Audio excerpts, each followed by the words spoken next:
Silakan untuk merapatkan barisan seluruhnya. Duduk dengan tertib dan tenang.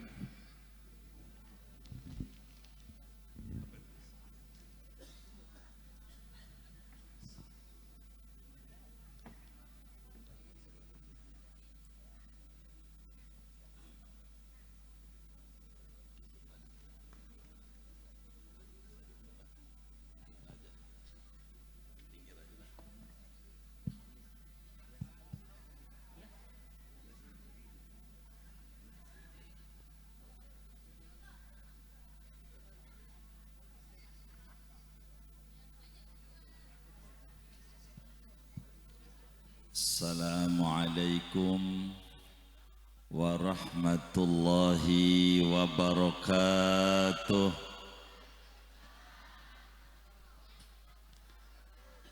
Alhamdulillahil malikil ma'bud alladzi zayyana al-alam bidhuhuri zainil wujud. Salawatu Rabbi wa salamuhu wa tahiyyatuhu wa barakatuhu ala sayyidina wa habibina wa syafi'ina wa maulana Muhammad akrami walidin wa maulud wa sahibil maqamil mahmud wal haudil mawrud wal liwa'il ma'qud man ismuhu fil ardi Muhammad wa fis samai Mahmud fama min khuluqin fil bariyati Mahmud illa wa huwa mutalaqqan an zainil wujud wa ala alihi wa sahbihi wa tabi'ina lahum bi ihsan ilal yaumil maw'ud wa ba'du fayaqulu Allahu tabaraka wa ta'ala wa huwa asdaqul qailin wa ma arsalnaka illa rahmatan lil alamin wa qala nabiyyuna wa uswatuna wa qudwatuna wa maulana Muhammad alaihi afdalus salah wa atammut taslim la yu'minu ahadukum hatta yakuna hawahu taba'an lima ji'tu bih. Sadaqallah wa sadaqa Rasulullah sallallahu alaihi wa alihi wa sahbihi wasallam.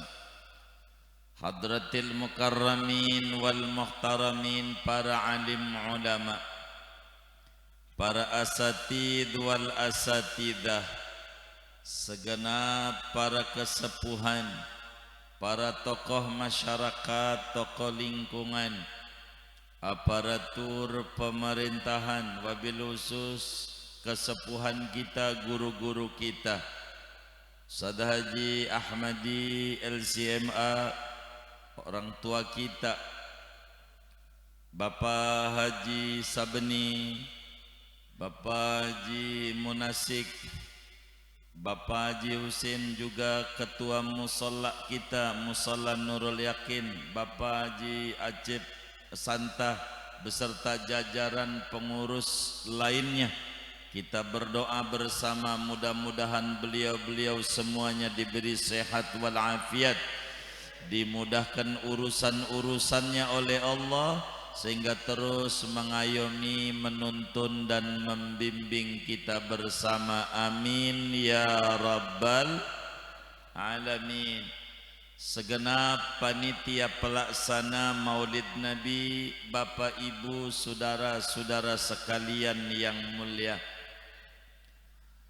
Maulid malam hari ini setidak-tidaknya sebelum kita bicara tentang sosok Nabi besar Muhammad sallallahu alaihi wasallam, kita jangan kalah dengan hujan yang tadi turun. Kalau mau jujur, hujan itu Bapak dan Ibu asalnya dari laut. Asalnya dari laut. Was-sama'i dzatir raj'i. Kata Syekh Nawawi Al-Bantani di dalam tafsir Munirnya, dzatir raj'i ayil matar. Demi langit yang memiliki pantulan kembali. Artinya pantulan kembali, hujan itu asalnya dari laut, naik ke atas, mantul, turun lagi. Kalau kita pelajari air laut, yang namanya laut asin, Pak. Asin, naik ke atas, turun jadi tawar. Bener nggak? Yang namanya laut itu butek, naik ke atas, turun jadi bening. Maulid malam hari ini kita harus nyontoh sama hujan yang tadi. Yang tadinya pikirannya butek dari rumah, naik kita duduk di majelis maulid, maka turun dari majelis maulid ini pikiran kita kudu bening insya Allah. Yang tadinya kita perilakunya asin kayak air laut, kita naik kumpul di majelis maulid, pulang kita harus tawar menyejukkan insya Allah. Ini pelajaran dari hujan. Maka kita yang hadir di majelis maulid tidak boleh kalah dengan air hujan insya Allah. Malam hari ini kita kumpul bersama, bersimpu bersama.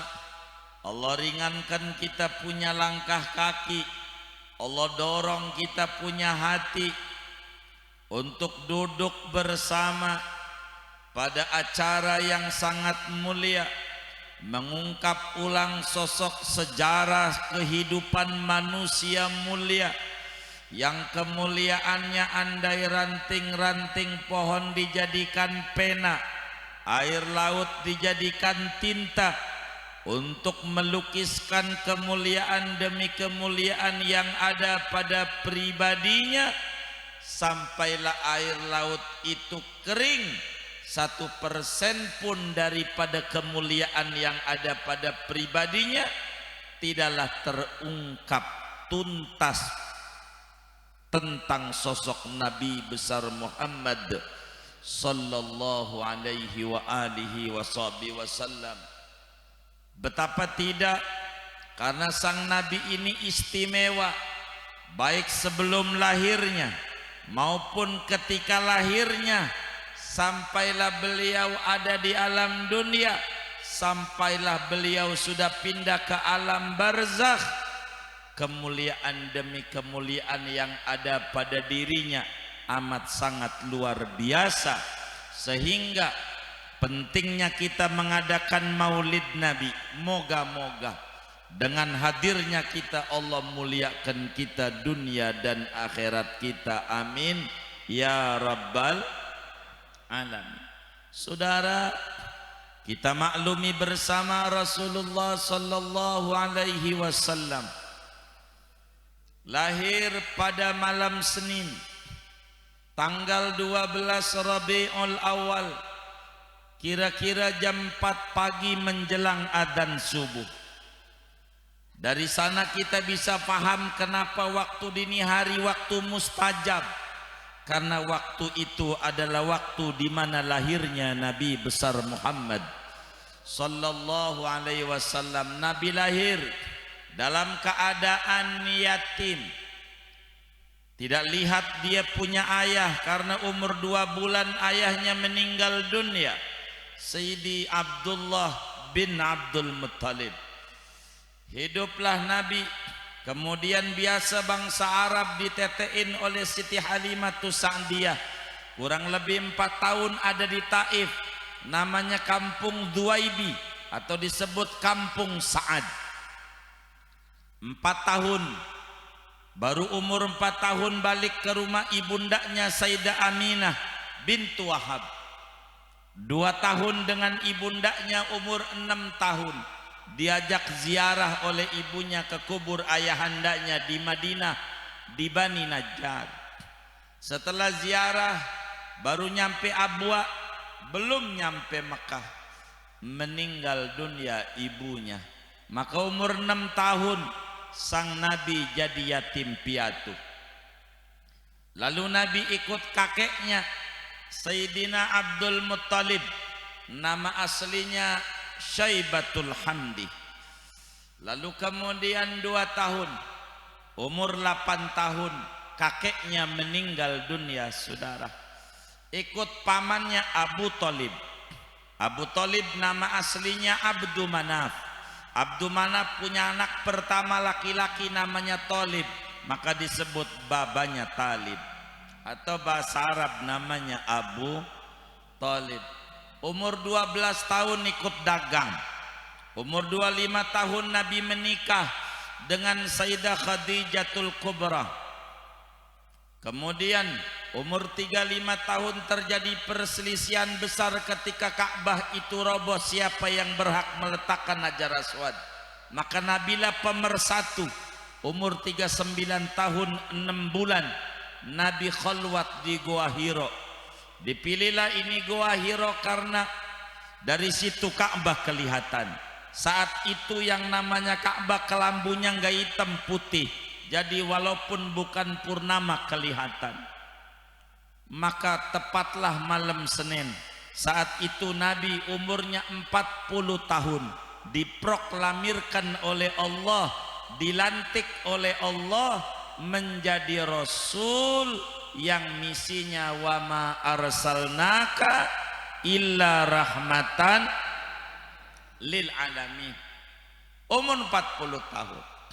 Adapun menjadi nabinya sebelum Nabi Adam dilahirkan. Ketika Rasulullah sallallahu alaihi wasallam ditanya oleh sahabat Jabir bin Abdullah, "Mata wajabat lakan nubuwah ya Rasulullah?" Wahai Nabi Muhammad, sejak kapan kau menjadi nabi? Kata Nabi dalam hadis yang sahih, "Ya Jabir, kuntu nabiyan wa Adam lamun jadilun bainal ma'i wa tin." Jabir, aku sudah diangkat jadi nabi. Adam belum diracik apa-apa, apalagi petukangan belum ada orangnya. Nabi Adam aja belum. Nabi udah jadi nabi. Makanya kenapa tadi hadroan tuh waktu diri bacanya, ya Nabi salam alaika, ya Rasul salam alaika, ya Habib salam alaika, salawatullah alaika. Kenapa ya Nabi dulu, enggak ya Rasul dulu, enggak ya Habib dulu? Kenapa? Kita semen hadur yang penting gua baca, orang juga baca begitu. Enggak kita pikirin kenapa ini disusunnya ya Nabi dulu. Karena memang Nabi menjadi nabinya sebelum Nabi Adam dicipta. Maka ketika ditanya kapan Allah bersolawat kepada Nabi, innallaha wa malaikatahu yusalluna ala rasul. Enggak, alan nabi. Sejak kapan Allah bersolawat? Sejak Adam belum dicipta. Karena jadi rasulnya umur 40. Jadi SK jadi nabi duluan sebelum Adam. Pelantikan jadi rasul belakangan. Makanya semua nabi-nabi semuanya beriman kepada Nabi besar Muhammad sallallahu alaihi wasallam. Ini keagungannya tentang Nabi yang maulidnya kita peringati Bapak Ibu. Dalam Ali Imran Allah nyatakan wa id akhadallahu mitsaqan nabiyyina lama ataitukum min kitabi wa hikmah thumma ja'akum rasul musaddiqul lima ma'akum la tu'minunna bihi wa la tansurunna qala aqrartum wa akhadtum ala dzalikum isri qalu aqrarna qala fashhadu wa ana ma'akum minasyahidin. Ibnu Katsir di dalam tafsirnya, inilah keagungan Nabi Muhammad, inilah kehebatan Nabi Yuna Muhammad, inilah keluhuran Nabi Yuna Muhammad. Nabinya belum lahir, tapi Nabi Adam sampai Nabi Isa semuanya diwanti-wanti, hai Adam, nanti akan ada Rasul namanya Muhammad. Bila ada di zamanmu, kamu mesti beriman, kamu mesti bela dia. Bagaimana? Qalu aqrarna, siap ya Rabb. Begitu semua nabi-nabi.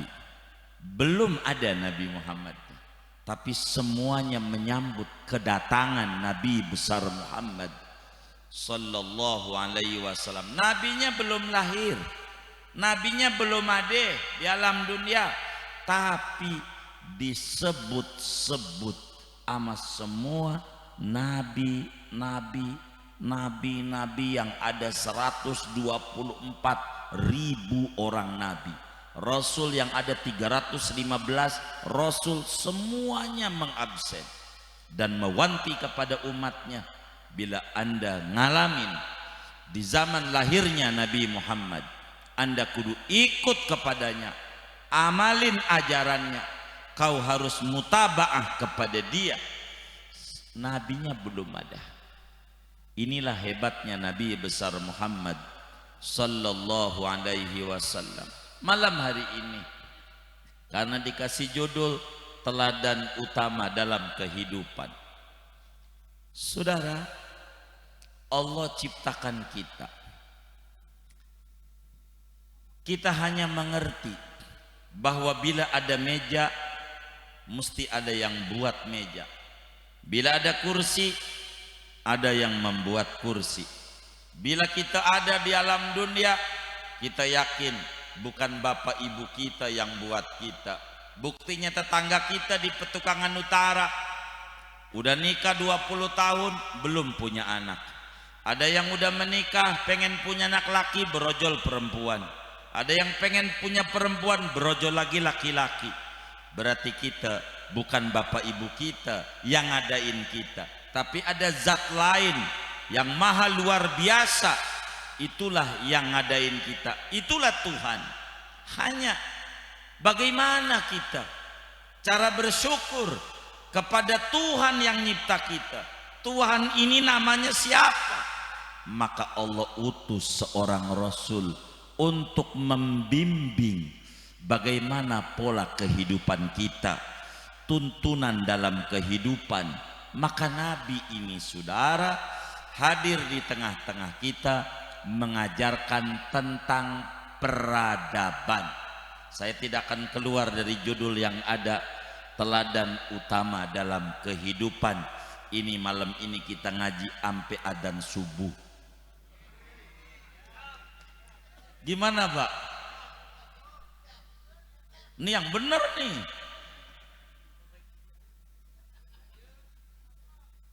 Sampai jam berapa? Saya mau ngomongin peradaban, mengikuti judul yang diberikan. Maka Nabi umur 40 tahun dilantik menjadi Rasul. Disinilah mulai dakwah. 13 tahun Nabi dakwah di Mekah, 10 tahun Nabi dakwah di Madinah. Jadi kurang lebih 23 tahun Nabi menanamkan peradaban, agar supaya manusia duduk pada derajat manusia yang sesungguhnya. Maka Nabi menanamkan peradaban yang sasaran pokoknya memanusiakan manusia agar duduk si manusia pada derajat manusia. Biar dia duduk pada derajat manusia. Ini Nabi, maka menanamkan peradaban. Berbicara yang ditanamkan Nabi, peradaban yang pertama. Peradaban apa yang ditanamkan oleh Nabi? Di dalam dakwah ini sampai Islam nyampe di kampung kita, saudara. As-silah bainal insan wa khaliqi. Peradaban yang ditanamkan oleh Nabi, hubungan antara manusia dan pencipta. Bagaimana cara kita berterima kasih sama Allah? Kita nggak bakalan ngerti, akal ngerti untuk membalas budi, tapi bagaimana cara balas budinya? Bagaimana? Apakah kudu diturutin semuanya atau bagaimana? Maka Nabi menanamkan tauhid. Inilah yang disebut hubungan antara manusia dan Tuhan, hubungan antara kita dan Allah.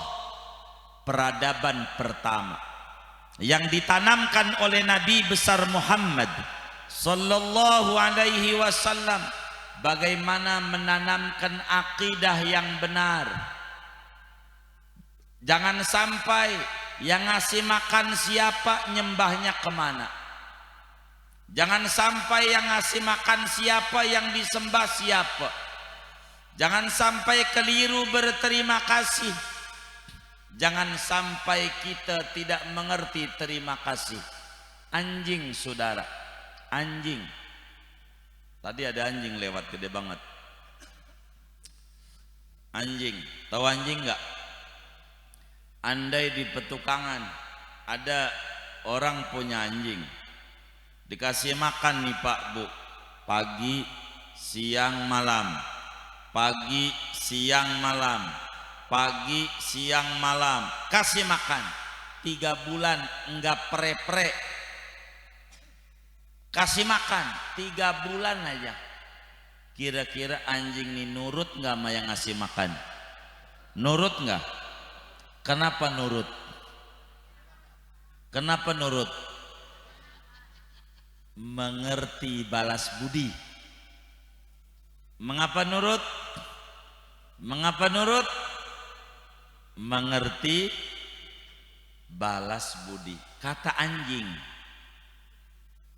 ini orang udah baik sama saya, ngasih makan sama saya pagi siang malam, udah sewajarnya saya nurut sama dia, udah kudunya saya nurut sama dia. Maka anjing disuruh berhenti, disuruh jalan-jalan. Kenapa?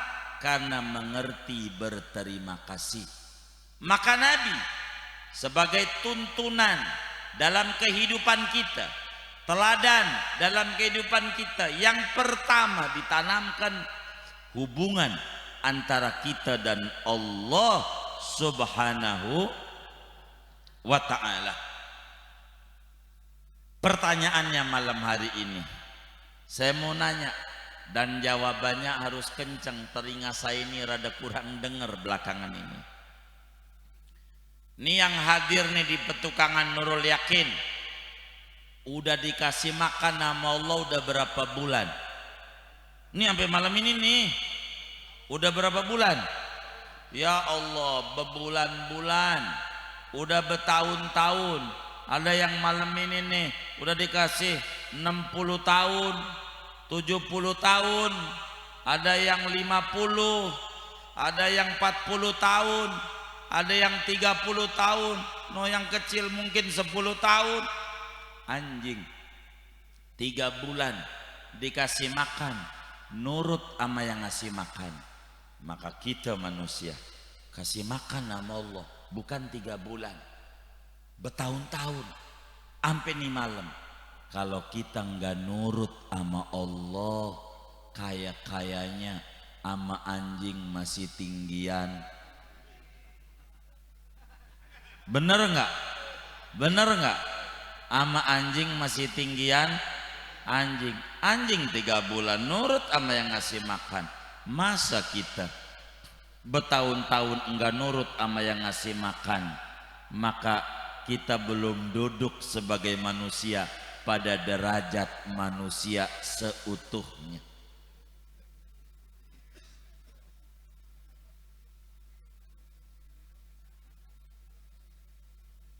Ntar lagi bagi kopi dulu.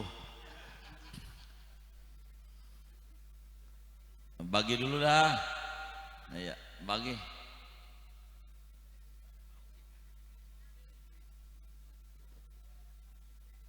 Sebab kalau kita ngomong diomelin sama Nabi Muhammad, kalau ada yang lewat, ada kue, ada ini, ngomong disalahin sama Nabi yang ngajarin teladan. Jadi dibagi dulu, nggak apa-apa. Nanti kita terusin ngomong. Nggak apa-apa.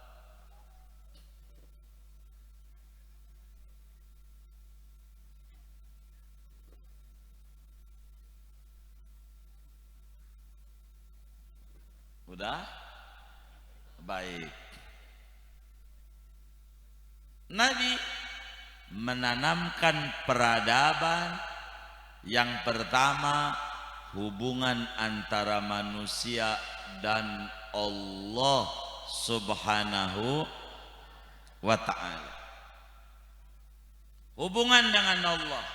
Maka kita harus berterima kasih sama Allah yang telah ngurusin kita, yang telah ngopenin kita, ngasih makan nama kita, sampai kemarin dibombardir no corona, sampai nih hari kita masih hidup.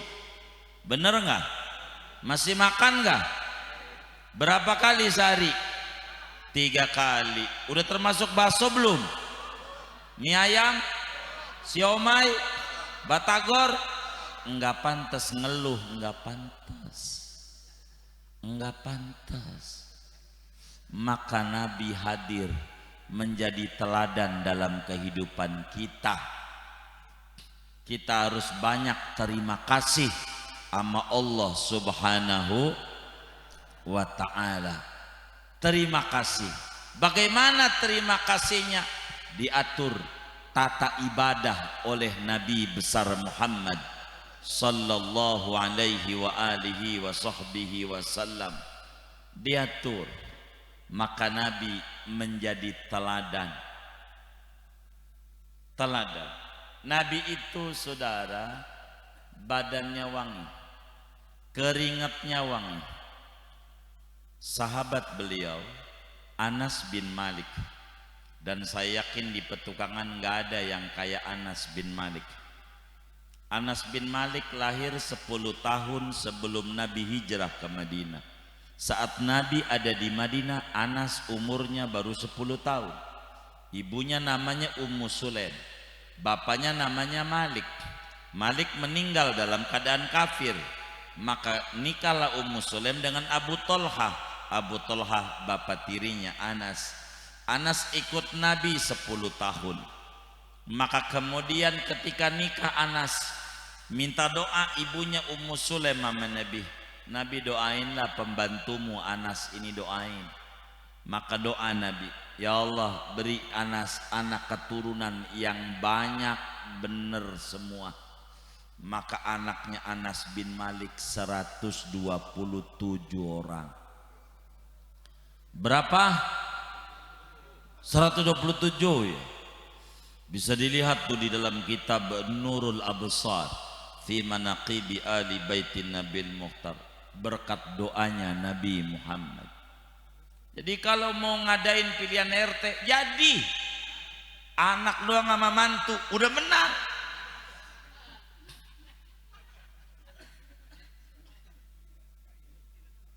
Seratus 27. Maka Anas ketika dibilang banyak amat anaknya, dikit. Tuh coba, dikit. Saya pengen 150. Sebab satu anak bagi duit sama baba sebulan 1 juta. Berapa dia dapat duit sebulan? Berapa?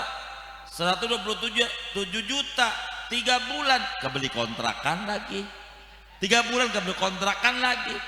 Enak, anaknya banyak bener-bener. Kalau bengal mau gak usah banyak, atu juga musingin, bener nggak? Ya Allah, banda bisa habis kalau bengal. Sian, babanya dagang, anaknya nyonto baba ndak sempurna. Babanya dagang, anaknya nyonto baba dagang enggak tuntas. Yang namanya dagang tuh si baba jual beli, namanya dagang. Anaknya enggak tuntas, hanya separuh. Ngertinya dagang tuh bab penjualan doang, jualin tanah baba mulu, jualin tanah baba. Beliin kagak, jual doang. Ada nggak kayak begitu? Nggak ada, alhamdulillah.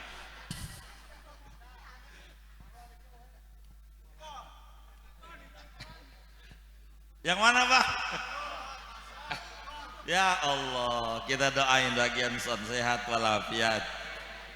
Saudara, Nabi, kata Anas bin Malik, karena ikut Nabi 2223 hadis hafal Anas. Satu beliau sampaikan dalam hadis yang sahih, Imam Tirmidzi riwayatkan, wallahi ma syamamtu miskan wala ambara wala tiban qattu atyaba min raihati Rasulillah sallallahu alaihi wasallam. Kata Anas bin Malik, demi Allah, saya udah cium tuh yang namanya wangian model apa aja udah tahu saya. Mau kasturi udah, mau ambar udah, dari awal hawi condet sampai ujung rindam, tukang minyak wangi saya udah paranin. Kata Anas, emang minyak wangi pusat jadi condet ya? Iya, Arabia. Jadi minyak wangi model apa aja saya udah cobain, tapi demi Allah saya belum pernah mencium wangi-wangian seharum keringatnya Nabi besar Muhammad. Allahumma salli alal habib. Keringatnya wangi, Nabi keringatnya wangi. Yang menjadi masalah, yang menjadi renungan dalam hadis yang sahih, kalau mau sholat ke masjid, Nabi badannya, bajunya disemprot pakai minyak wangi. Pakai minyak wangi, padahal keringatnya wangi. Kalau di petukangan, ini umpama yang hadir nih, umpama keringatnya wangi, dijual di condet mahal, wangi keringatnya nih bapak dan ibu, umpama kira-kira mau sholat mau pakai minyak wangi enggak? Mau pakai minyak wangi enggak? Kenapa enggak? Udah wangi. Coba pikirin, Nabi keringatnya wangi, badannya wangi, pas mau sholat pakai apa enggak sia-sia? Kan udah wangi, ngapain pakai minyak wangi? Kan badannya udah wangi. Ngapa Nabi kalau mau sholat disemprot badannya pakai minyak wangi? Ini masalahnya ini. Teladan dalam kehidupan. Kalau Nabi nggak pakai minyak wangi, nanti ada ulama bilang tidak sunat pakai minyak wangi, sebab tidak diriwayatkan Rasulullah pakai minyak wangi seumur-umur. Nanti begitu. Oleh karena Nabi hadir di tengah-tengah kita sebagai teladan utama dalam kehidupan. Saya bakal keluar dari judul ini biar sampai subuh. Saya putar judul aja karena udah dibatasi oleh panitia, suruh ngomongnya ini aja, kita ikut. Karena Nabi ini menjadi teladan, Maka Nabi biar kata badannya wangi, kalau mau sholat disemprot pakai minyak. Maka ulama bilang sunat kalau mau sholat pakai minyak wangi, sebab Rasulullah sholat pakai minyak karena beliau hadir teladan utama dalam kehidupan. Saya mengikut aja sama yang judul dikasih, nggak bakal kelari. Maunya orang petukangan saya ikut, karena doyannya bakso ya saya ikut bakso. Ya pengen dapetin teladan dari Nabi. Nabi kalau sholat pakai minyak wangi, kita juga begitu. Ono Nabi aja yang badannya wangi masih pakai minyak. Orang petukangan keringatnya bagaimana kira-kira? Ya Allah, udah jujur Bu, mana lakinya ini? Dikata-kata ini tuh pakai minyak wangi. Siapa yang ngantongin minyak wangi ini? Ada enggak nakadro pakai minyak wangi? Sini sayang, sini naik. Saya ajarin Nabi pakai minyak wangi biar benar, karena jadi teladan. Nah duduk sini, karena ngajarin. Udah mau habis? Oh udah habis. Hah? Oh ada. Wah nggak jadi. Nah ini aja nih. Iya baik. Ini sebentar karena udah habis. Nih buat beli. Ini masih banyak, enggak saya kasih duit. Nabi Bapak Ibu enggak pernah pakai minyak wangi di punggung telapak tangan, enggak pernah. Selalu di bagian dalam, di sini, sini bang tangannya, diri bang. Saya mau ngajar, tangannya begini. Biasanya kalau maulid begitu tuh. Nah saudara jangan mau, ini udah salah hadir di maulid nyalain ajaran Nabi. Kita putar. Begitu, jangan orang begini nih, salah gitu. Begitu. Jadi kalau orang begini digimanain? Balik. Siapa yang tadi maulid waktu diri begini nih tadi? Oh setelah ini baru maulid. Oh ya alhamdulillah dah. Kalau belum, jadi Nabi itu ndak ada pakai minyak wangi di sini nih, ndak ada. Makanya di mana? Iya di sini. Makanya nggak ada. Maka emang Nabi teladan utama dalam kehidupan. Badannya wangi, tapi Nabi pakai minyak, sebab Nabi disuruh hadir menjadi teladan. Satu, pakai minyak wangi itu kalau sholat. Dua, Nabi punya baju macam-macam. Ada warna hijau, merah, hitam. Tapi kalau sholat Jumat, Nabi pakai bajunya putih. Emang Nabi pakai baju putih mulu, nggak punya warna lain? Punya. Tapi Nabi ngajarin ini yang sunat. Jangan sampai kita Jumat pakai bajunya macam-macam. Nyontoh Nabi. Tapi di kantor suruh pakai baju batik. Di kantor, iya boleh bawa batik karena peraturan kantor. Tapi mau sholat Jumat copot pakai baju putih. Nyontoh Nabi. Karena kita butuh syafaat Nabi, bukan syafaat kantor. Betul enggak? Maka Jumat pakai baju putih. Insya biar kita ngikutin teladan utama dalam kehidupan. Nabi Syekh Nawawi Al-Bantani tuliskan di dalam kitabnya Kasyifatus Saja, wa'lam anna fadlatil Mustafa sallallahu alaihi wasallam tahiratun wa kadza sairul anbiya wal mursalin. Ketahuilah bahwa kotoran Nabi Muhammad, kencing suci. Dalam i'tiqad Ahlussunnah wal Jamaah, yang namanya nya Nabi, kencingnya Nabi suci. Bahkan bukan Nabi kita saja, semua Nabi. Lalu pertanyaannya, kenapa Nabi cebok? teladan utama dalam kehidupan.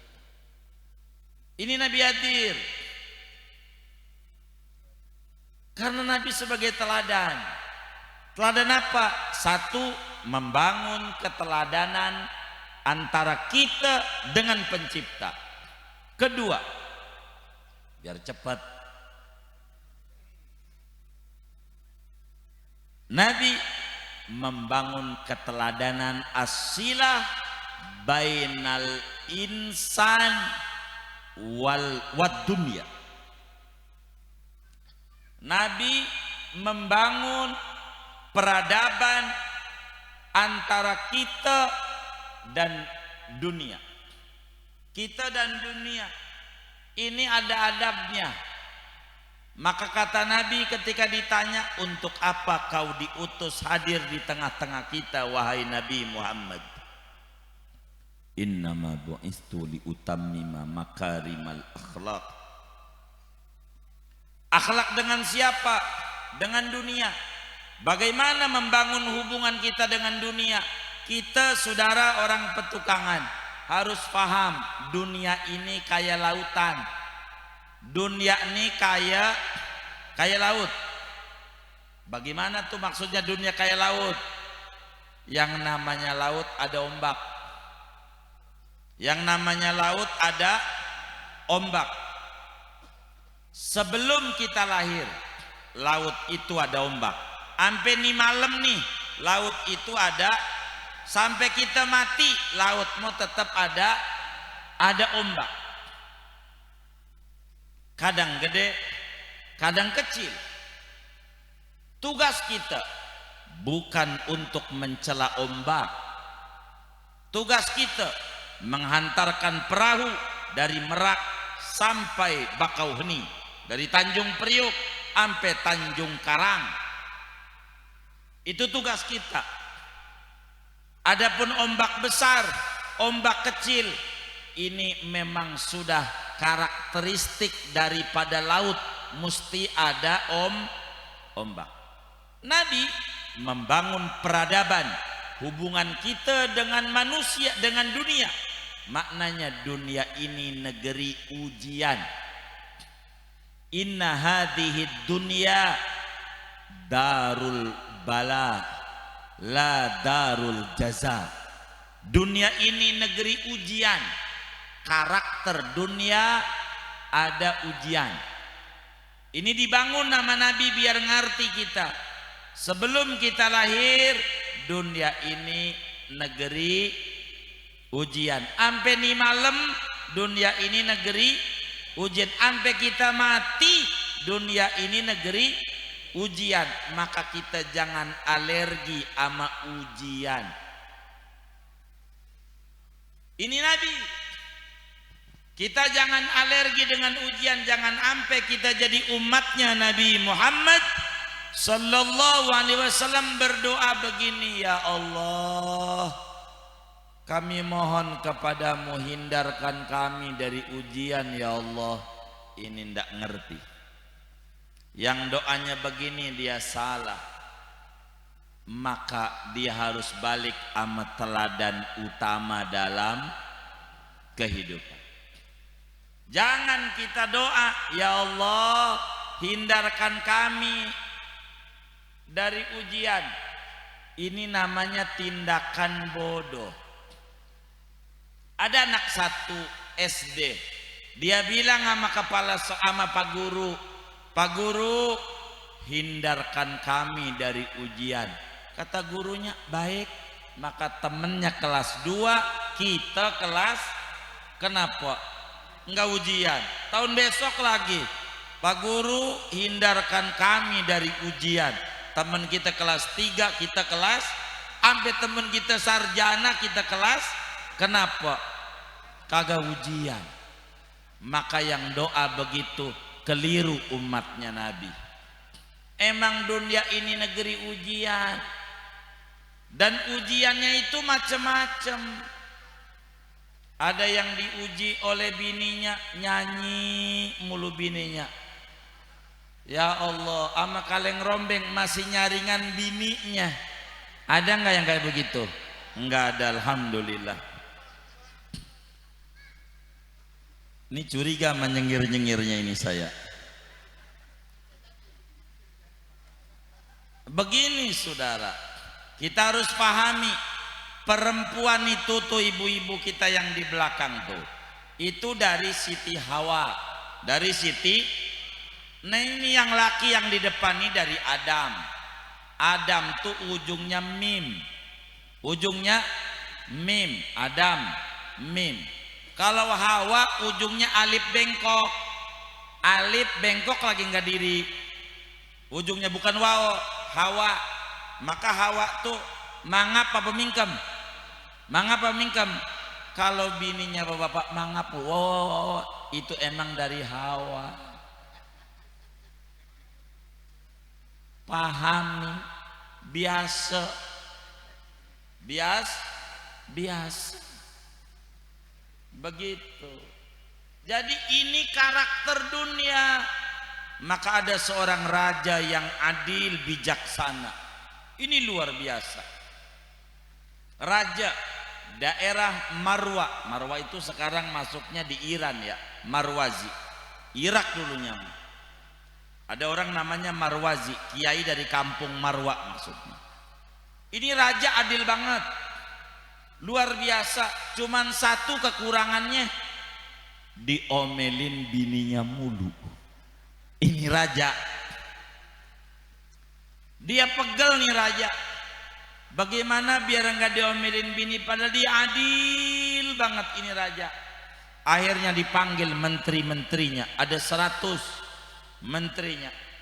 Sidang mendadak, menteri pada bingung karena takut pertanggungjawaban keuangan. Ketika datang di ruangan sidang, kata raja, kita nggak mau ngapa-ngapain, mau makan-makan doang. Itu menteri akhirnya napas panjang, alhamdulillah. Kata raja, sebelum makan di meja kalian itu ada kerudung panjang hitam, coba cek di meja rapatnya. Ditarik bener, semuanya pegang, ada 100 menteri. Kata raja, tolong tutup matanya. Suruh tutup begini, biasa diikat. Saking adilnya raja, ditutup semua menteri 100. Dia punya mata, semuanya ditutup semua menteri. Kata raja, udah baik, saya pengen nanya Pak Menteri yang mulia, Anda nggak usah ngomong, jawabnya pakai tangan, ngangkat saja, ngacung. Saya mau nanya sama sampean Pak Menteri, siapa di antara kalian yang diomelin bini itu ngacung semuanya? Itu menteri. Siapa di antara kalian yang diomelin bini? Ngacung. Saking adilnya yang tahu raja doang. Coba kalau kagak ditutup, lu diomelin ya, begitu. Ini raja enggak, jadi enggak ada yang tahu. Yang tahu cuman raja doang tuh, saking adilnya raja. Saking adilnya. Ini ada di kitab cerita, bukan saya ngarang-ngarang. Bisa dilihat dalam kitab An-Nawadir karya Imam Ahmad bin Salam Al-Qalyubi rahimahullah. Jadi saudara, kata raja, siapa di antara sampean yang diomelin bini? Ngacung semuanya. Atu doang yang di pojok kagak. Oh berarti dia istrinya solehah. Atu yang nggak ngacung. Jadi pas raja udah tahu, baik, tolong buka,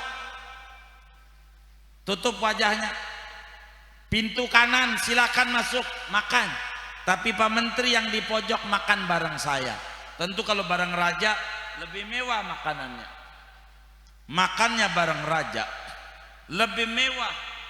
Maka itu menteri duduk, udah makan kayak kondangan. Kalau yang VIP kan lain, duduk makanan penuh.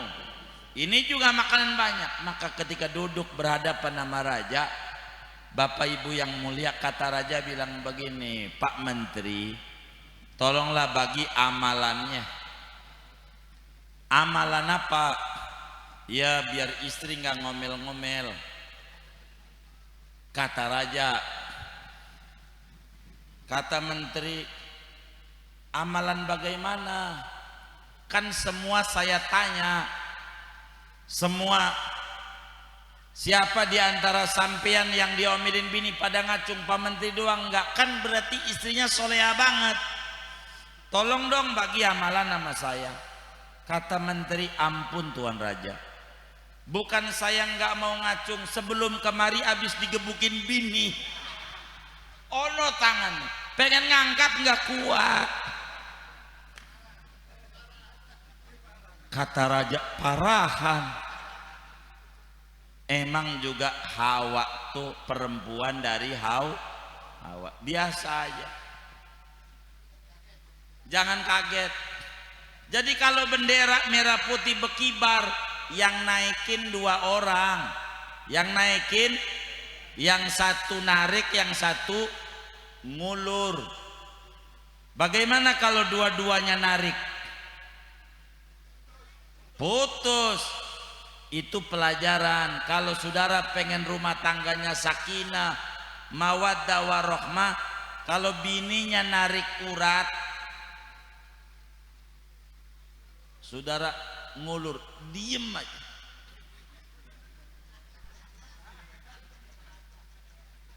Diem aja.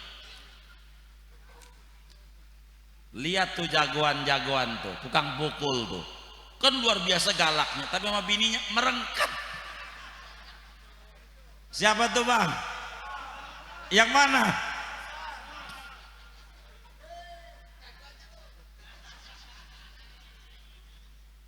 Maka Nabi saudara hadir di tengah-tengah kita membangun peradaban. Kita disuruh sadar bahwa dunia ini negeri ujian. Jangan kita ngomong sama Allah, ya Allah hindarkan kami dari ujian keliru. Tapi mintalah berikan kami solusi terbaik dalam setiap ujian yang menimpa kami. Sebab hidup itu enak hanya memandang orang. Kenapa kita sampai sekarang masih susah hidupnya? Karena salah doa. Doa yang salah. Pagi-pagi lewat tuh Ciledug Raya sama Mukhtar Raya tuh pagi-pagi. Mana macet? Ada orang naik mobil Mercy hitam metalik. Kita duduk nongkrong pakai celana pangsi, pakai ngopi sama jisokam dah.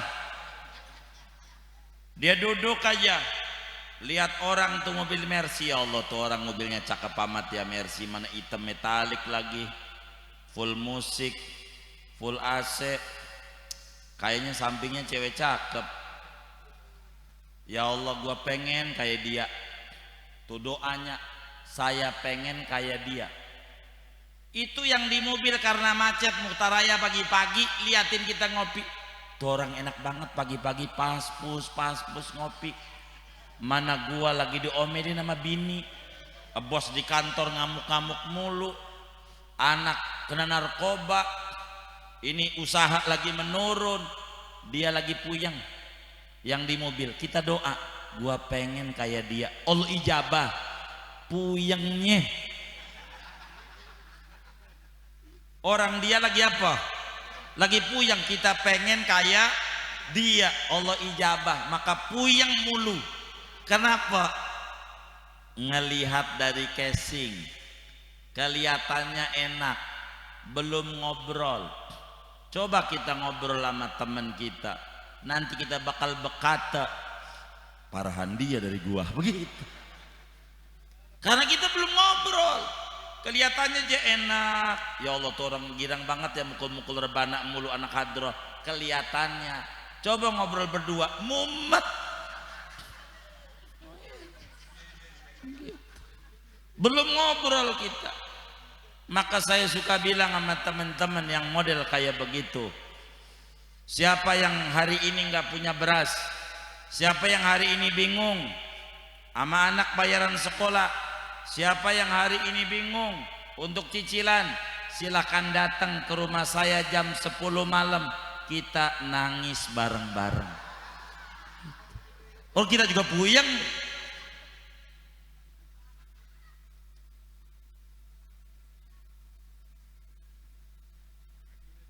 Kalau Nabi hujan begini air hangat. Enggak. Saudara sekalian, mau sampai jam berapa? Sampai subuh. Saudara sekalian, yang ketiga, Nabi mengajarkan kita, hadir di tengah-tengah kita, mengajarkan peradaban. Jadi yang pertama, hubungan kita dengan Allah. Ditanamkan 13 tahun tentang akidah Islamiyah oleh Nabi besar Muhammad sallallahu alaihi wasallam. Kemudian Nabi menanamkan tentang hubungan kita dengan dunia, dan Nabi menanamkan hubungan kita dengan sesama, silah bainal insan wa bainan nas, hubungan antara kita dan orang lain. Nabi ajarin hubungan ini, maka sering kita dengar laisa minna man lam yarham saghirana walam yuwaqqir kabirana walam ya'rif haqqa alimina. Laisa minna, sering banyak tuh. Man kana yu'minu billah wal yaumil akhir falyukrim dhaifa, dan macam-macam. Ini menanamkan peradaban antara kita dan orang lain, hubungan antara sesama. Kita harus pahami hubungan ini, dan ini keberhasilan Nabi Muhammad sallallahu alaihi wasallam membangun peradaban, betul-betul merombak segalanya. Bagaimana orang yang tadinya nggak ngerti tata sopan, kalau punya anak perempuan dibunuh karena merasa malu, dididik oleh Nabi mengerti orang. Betapa kita orang laki lahir dari perempuan juga.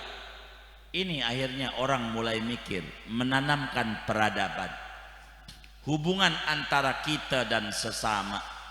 Diajarin sama Nabi, mana di antara ajarannya. Dan ini di antara yang kita mau sampaikan, hal yang pokok.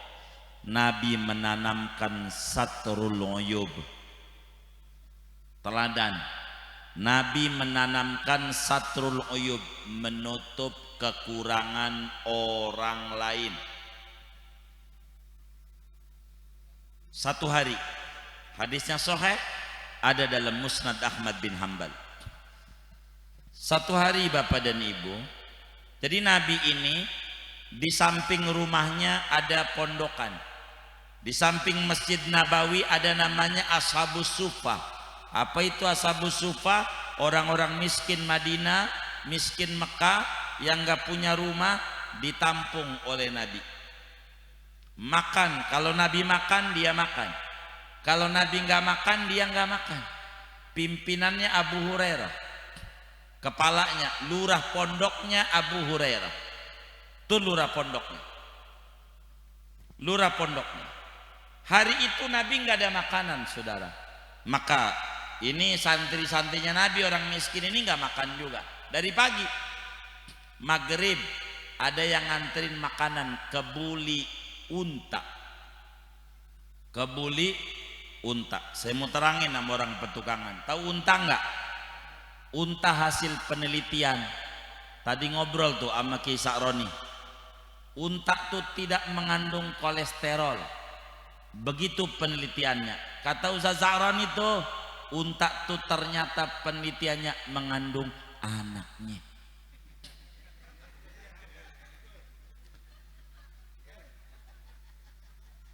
Mengandung apa? Jadi kebuli unta. Maghrib di bawah ini kebuli. Kata Nabi makan, digelar tuh makan. Kalau kita orang pakai daun pisang orang dulu, digelar makan. Baru digelar itu Bilal bin Abi Robah adzan Isya. Allahu Akbar, Allahu Akbar. Kata Abu Hurairah, ya perut lapar, Isya lagi. Begitu Isya. Ternyata ini nih omongan kita tuh, ini gurunya. Kalau Ramadan tuh datang maghrib, alhamdulillah, dan maghrib. Tapi pas dengar adzan Isya, astagfirullah. Udah Isya aja, mana belum ngopi, belum rokok. Ada nggak yang kayak begitu tuh? Yang mana orangnya? Ini Abu Hurairah, ya Allah udah saya. Nabi paham sama murid-muridnya yang lapar. Kata Nabi, idza hadaral isya wal asya quddimal asya. Bila waktu isya datang, makanan udah siap, jangan mikirin sholat, makan dulu. Kata Abu Hurairah, pas. Emang lapar dari pagi nggak makan, pas. Dan ini konsekuensi hukumnya dipakai. Sholat awal waktu untuk siapa, sholat di tengah-tengah waktu untuk siapa. Enggak semua muslim disuruh sholat awal waktu, enggak. Sebab Nabi hadir, wa ma arsalnaka ila rahmatan lil alamin. Jangan sampai bapak ibu jadi dokter mau sesar, perut perempuan udah dirobek, dengar adzan isya, sorry gua mau sholat dulu, modar, urusin ini dulu, urusin ini ajarannya. Tapi saya bukan pada bagian fikih nerangin ini, saya mau nerangin tentang hubungan kita dengan sesama. Kata Nabi, bila makanan udah siap, waktu isya datang, jangan mikirin sholat, makan dulu. Kata Abu Hurairah dan yang lain, pas. Emang dari pagi nggak makan, ada makanan, pas. Akhirnya itu saudara, lagi makan ada yang buang angin, yang kentut.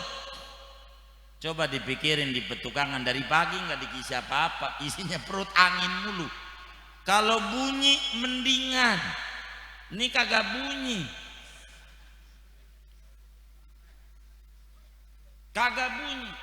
Itu sahabat mulai tunjuk-tunjukkan, siapa yang kentut, kurang ajar, Nabi Muhammad dikentutin begitu.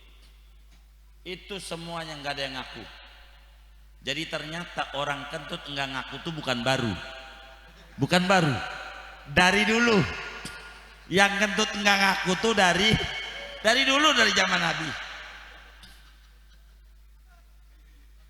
Enggak ngaku. Lu kali sembarangan, gua kagak, begitu. Lu kali yang duluan nuduh, biasanya yang nuduh duluan biasanya. Sembarangan, gua kagak. Jadi semuanya enggak ada yang ngaku. Tapi Abu Hurairah cerdas. Kata Abu Hurairah, boleh lu pada kagak ngaku lu yang ngentutin Nabi, boleh. Tapi kan nanti kita habis makan sholat isya, yang kentut nggak bisa, kudu wudu. Nah, siapa yang wudu, dia yang kentutin. Saya viralin di TikTok. Ini orang ngentutin Nabi Muhammad, begitu. Itu yang kentutin, yang ngentut, ya Allah, bingung, dagdikduk, karena bakal ketahuan. Tapi Nabi ini mendidik akhlak, namanya satrul uyub, menutup kekurangan orang lain. Maka Nabi habis makan, hadisnya sahih, kata Nabi, man akala lahmal jazur fa'alaihil wudu. Kata Nabi, siapa orang yang makan daging unta, jangan sholat dulu, wudu dulu.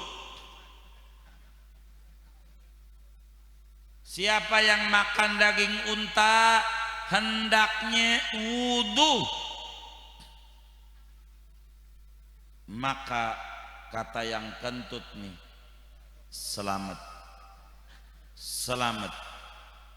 Jadi ampe Nabi, kau kan makan juga, iya saya juga mau wudu. Nabi juga wudu. Jadi semuanya wudu, enggak ada yang kagak wudu.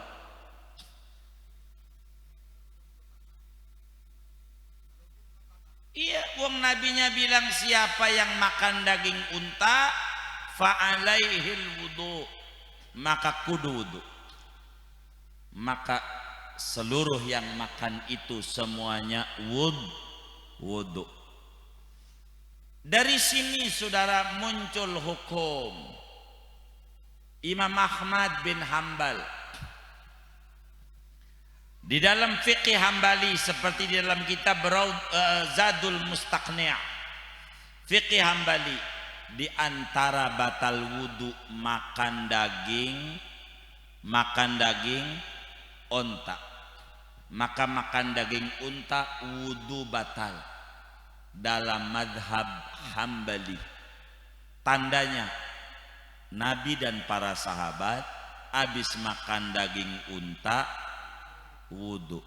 Kata Imam Syafi'i tidak batal, sebab Nabi wudu bukan karena batal, karena menutupi aib kekurangan orang lain. Sampai detik ini siapa sahabat yang ngentutin Nabi Muhammad? Kagak ada yang tahu kecuali Nabi Muhammad saja. Maka kata Imam Syafi'i, enggak apa-apa makan daging unta, enggak batal wudu, sebab Nabi wudu karena menutupi orang yang mau dipermalukan di muka umum, sehingga bukan karena batal. Kata Imam Syafi'i, maka wudu enggak apa-apa makan daging unta. Kata Imam Ahmad, faktanya wudu enggak. Kata Imam Ahmad, faktanya ya wudu. Saya nggak mau lihat sebabnya, pokoknya faktanya Nabi wudu kalau makan daging unta. Ini kenapa ada perbedaan madhab. Hadisnya sama, sudut pandangnya berbeda. Inilah yang disebut teladan utama dalam kehidupan. Nah, ini abah kita udah datang, mananya udah belum ya saya? Udah. Oh belum. Oh takut dikasih salah suruh udah doang. Saudara sekalian, Nabi menutupi aib dan kekurangan orang lain. Maka ibu-ibu sekalian, dari pelajaran ini jangan sekali-kali ngomong sama temennya, "Pok, apaan? Laki gua mah geblek banget dah." Jangan. Sama laki jangan ngomong geblek. Itu bukan ajaran Nabi Muhammad. Jangan, laki gua geblek, jangan. Sebab kalau nuduh lakinya geblek repot, malamnya mau tidur sama orang geblek. Lah yang tidur sama orang geblek adalah kita geblek juga. Maka jangan berkata buruk, harus berkata baik, ngomongnya yang bagus. Inilah as-silah bainal insan wa bainan nas. Nabi mengajarkan peradaban antara kita dan sesama, dan inilah cara kita hidup yang baik, saling melengkapi satu sama lain. Coba lihat tuh yang namanya babi ngepet. Tahu babi ngepet enggak? Itu yang namanya lakinya ngeluyur, bininya jagain lilin. Kalau lilinnya tuh goyang-goyang, tandanya kayaknya udah pernah tuh tahu itu. Saya curiga pernah nonton. Oh iya pernah nonton. Nah itu yang harus dicontoh oleh kita. Kalau lakinya ngeluyur gojek, bininya jagain Yasin, jagain Ratib, jagain Waqiah, jagain Kafi, doain biar gampang nyari rezekinya lakinya. Itu yang paling penting. Jadi bini, sebab ini kunci dalam kehidupan. Apalagi kayak ibu-ibu kita, Nabi udah sampaikan, ibu-ibu masuk surga paling duluan, dan gampang masuk surganya kuncinya satu, yang penting jangan bawel. Itu doang. Ibu-ibu, yang penting jangan bawel. Itu doang pesan Nabi. Enggak berat, enggak kayak orang laki banyak syaratnya, perempuan dikit. Yang penting jangan bawel. Iya, jangan. Jadi nyuci menyuci rajin, jangan ditanya kalau rajin. Itu nyuci, apalagi kayak sekarang musim hujan. Lakinya pakai celana jin, nyuci. Ini laki geblek amat ya, kagak ngerti banget sama bini, mana musim hujan pakai celana jin lagi. Ya Allah, emang demen banget nyek sama bini. Jangan. Enggak boleh kita begitu. Enggak boleh. Mulut kita harus rapi. Maka Nabi menyampaikan wa khaliqin nas bi khuluqin hasan. Ini membangun peradaban antara kita dan sesama. Nabi didik supaya kita bisa paham cara kehidupan. Maka Nabi ini saudara hadir di tengah-tengah kita menjadi teladan utama dalam kehidupan. Sama saya mau dongengin, Nabi juga nyari duit susah pernah. Sampai 3 bulan Nabi dapur nggak ngebul. Bener lah, Sayyidah Aisyah cerita dapur kami nggak ngebul 3 bulan, teladan. Namun kita harus pahami tentang teladan ini. Contoh, Nabi makan pakai 3 jari. Nabi makan pakai 3 jari, jari jempol, telunjuk tengah, kelingking dan jari manis dilipat. Apakah kita makan kudu kayak begini cara menteladani Nabi dalam kehidupan? Ntar dulu ajarannya. Yang bagaimana yang begini, begitu. Yang dimakan oleh Nabi kurma. Kita orang Malang, rawon setan. Makan pakai 3 jari.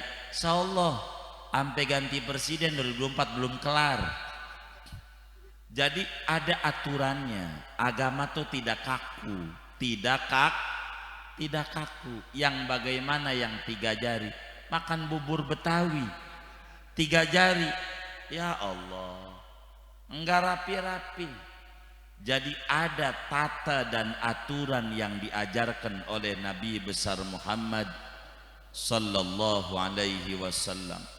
Saudara, hal yang paling penting untuk kita mengikuti, menteladani Nabi, maka cara utama kita harus ma'rifatu Rasulillah. Kita harus mengenal tentang sepak terjang Nabi Muhammad. Baru kita bisa mengikuti teladan utama dalam kehidupan.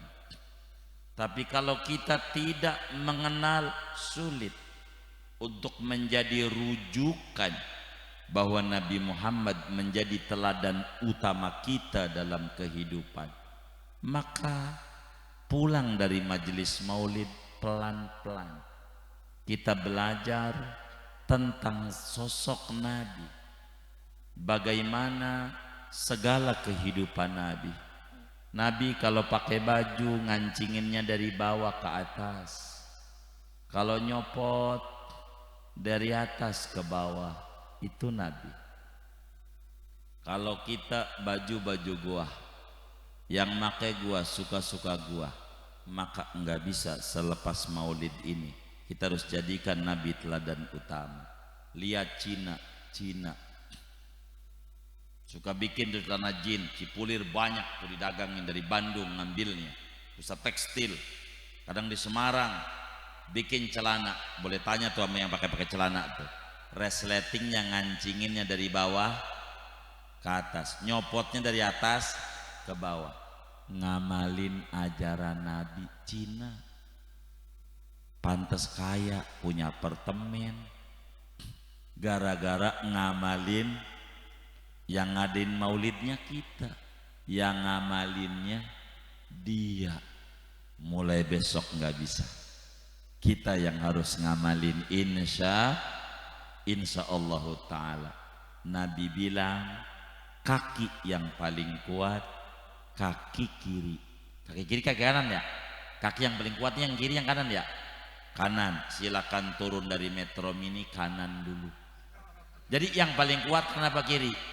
Kiri. Nabi juga udah bilang kaki yang paling kuat kiri, maka masuk kamar kecil kiri dulu. Bila terpleset masih kuat pegangannya. Begitu. Kenapa ada orang di kamar mandi jatuh, pembuluh darahnya pecah? Penyebab utamanya dia melanggar ajaran nabinya. Masuknya kaki kanan dulu.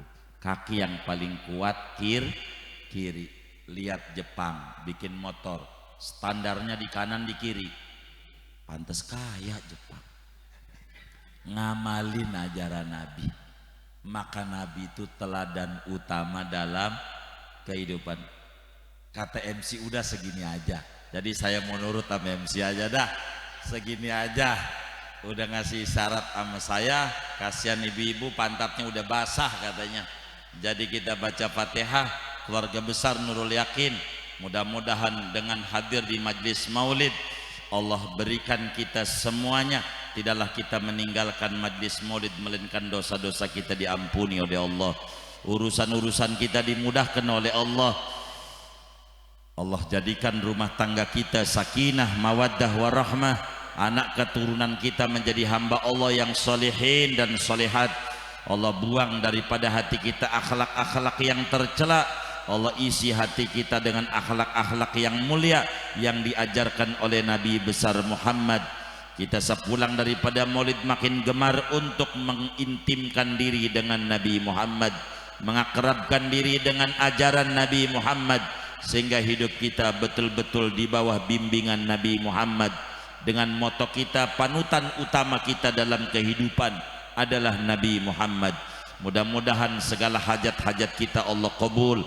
Ayah bunda kita yang sudah di alam barzah, kuburnya menjadi raudhah min riyadil jannah.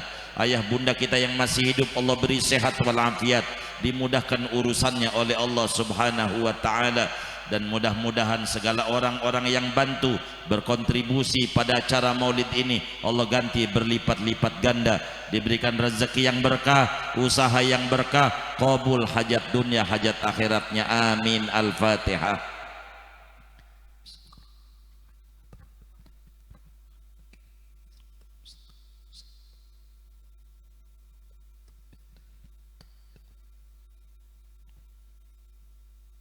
Bapak Ibu Saudara sekelumit ini yang dapat disampaikan mohon maaf. Wassallallahu wasallam ala khair khalqi Muhammad wa ala alihi washabihi ajmain. Walhamdulillahi rabbil alamin. Assalamualaikum warahmatullahi wabarakatuh.